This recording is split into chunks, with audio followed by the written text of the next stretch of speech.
ஈசாக்கு Rebecca தம்பதிகளை ஆண்டவர் ஆசீர்வதித்தது போல இந்த மணமக்களையும் ஆசீர்வதிக்கட்டும் என்று குருவானவர் மன்றாட்டுகளிலே தற்போது திருமணத்தின் போது கூறுவதுண்டு. ஏன் தெரியுமா? கூறுகிறேன், கேளுங்கள்.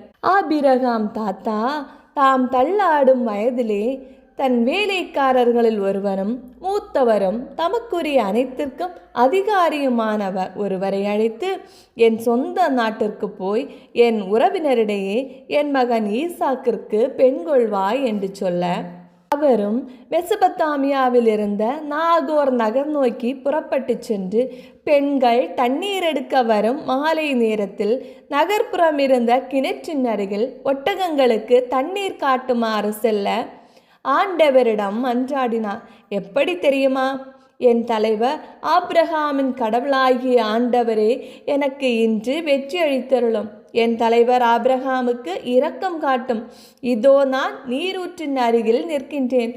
நகர் மக்களின் புதல்விய தண்ணீர் எடுக்க இங்கே வரும்போது நான் தண்ணீர் பருகும்படி உன் குடத்தை சாய்த்து கொடு என்று கேட்க, குடியுங்கள், மேலும் உங்கள் ஒட்டகங்களுக்கும் குடிக்க தண்ணீர் இறைத்து ஊற்றுவேன் என்று எந்த இளம்பெண் மறுமொழி சொல்வாளோ அவளே ஊழியனாகிய ஈசாக்கிற்கு உம்மால் தெரிந்து கொள்ளப்பட்டவள் ஆவாள்.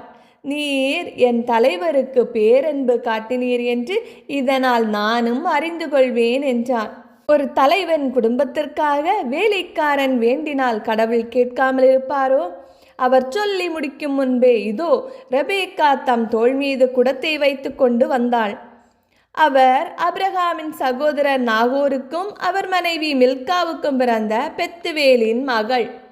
அவள் அழகோ அழகு, கொள்ளை அழகு, ஆண் தொடர்பு அறியாத கன்னிப்பெண். அவர் நீரூற்றுக்குள் இறங்கி குடத்தை நிரப்பிக்கொண்டு நடை போட்டுக்கொண்டு மேலே ஏறி வந்தாள்.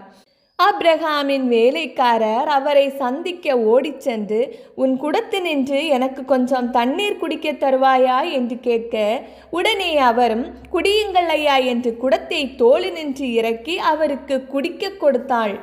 அவர் குடித்து முடிந்ததும், உங்கள் ஒட்டகங்களுக்கு குடித்து முடியும் மட்டும் நான் தண்ணீர் இறைத்து கொடுப்பேன் என்று சொல்லியது மட்டுமல்லாமல் விரைவாய் இறைத்து ஊற்றினாள். வேலைக்காரரோ இதை கண்டு வாயடைத்து போய் ஆண்டவர் தமது பயணத்துக்கு வெற்றியளித்தாரா என்று அறியும்படி அவர் ரெபேக்காவுக்கு 6 கிராம் நிறையுள்ள பொன்மூக்குத்தியும் 120 கிராம் நிறையுள்ள 2 காப்புகளும் கொடுத்தார். பின்னர் அவரை நோக்கி, நீ யாருடைய மகள் என்று சொல். உன் தந்தையின் வீட்டில் நாங்கள் இரவு தங்குவதற்கு இடம் இருக்குமா என்று கேட்க, ரெபேக்காவோ நாகோருக்கு மில்கா பெற்ற பெத்துவேலின் மகள் நான் என்றாள். எங்கள் வீட்டில் வைக்கோலும் தீவனமும் மிகுதியாக இருப்பதுமன்றி தங்குவதற்கு இடமும் உண்டு என்றாள். வேலைக்காரரோ, என் தலைவர் ஆபிரகாமின் ஆண்டவர் போற்றி போற்றி, என் தலைவருக்கு அவர் காட்டியிருந்த பேரன்பையும் உண்மையையும் விட்டு விலகவில்லை என்றார். ரெபேக்கா ஓடிச் சென்று இந்நிகழ்ச்சிகளை பற்றி தம் சகோதரன் லாபானுக்கு அறிவித்தாள்.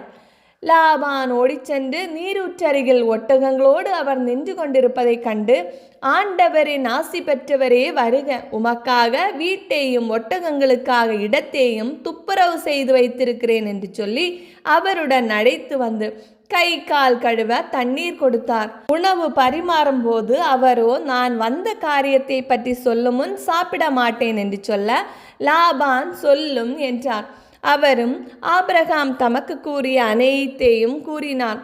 அதற்கு அவர்கள் பெண்ணை அழைத்து அவள் விருப்பத்தை கேட்போம் என ரெபேக்காவை அழைத்து, இவரோடு போகிறாயா என்று கேட்க, அவரும் போகிறேன் என்றார்.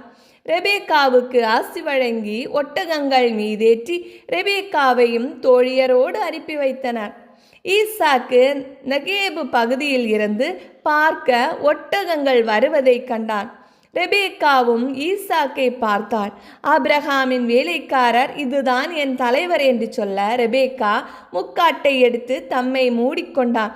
வேலைக்காரர் ஈசாக்கிடம் நடந்தது அனைத்தையும் கூற, ஈசாக்கு தம் தாயார் சாராவின் கூடாரத்துக்குள் ரெபேக்காவை மணந்து கொண்டார். கடவுள் தேர்ந்து கொண்டு சேர்த்த மணமக்கள்தான் ஈசாக்கு ரெபேக்கா தம்பதிகள். ஆகவே தான் இவர்கள் இன்றும் திருமணத்தின் போது நினைவு கூறப்படுகிறார்கள். எனக்கு மிகவும் பிடித்த கதை உங்களுக்கும் பிடிக்கும் என்று நினைக்கிறேன். இது போன்ற சிறுகதைகள் லிங்க் டிஸ்கிரிப்ஷனில் கொடுத்துருக்கோம், செக் பண்ணி பாருங்கள். இந்த வீடியோ பிடிச்சிருந்தா லைக் பண்ணுங்கள், உங்களுடைய ஃப்ரெண்ட்ஸ் அண்ட் ஃபேமிலிக்கு ஷேர் பண்ணுங்கள், உங்களுடைய கருத்துக்களை கமெண்டில் சொல்லுங்கள். இறையோடு உறவாட எங்களோடு இருங்க. மீண்டும் சந்திப்போம். அன்புடன் உங்கள் ஷீபா ஜான்.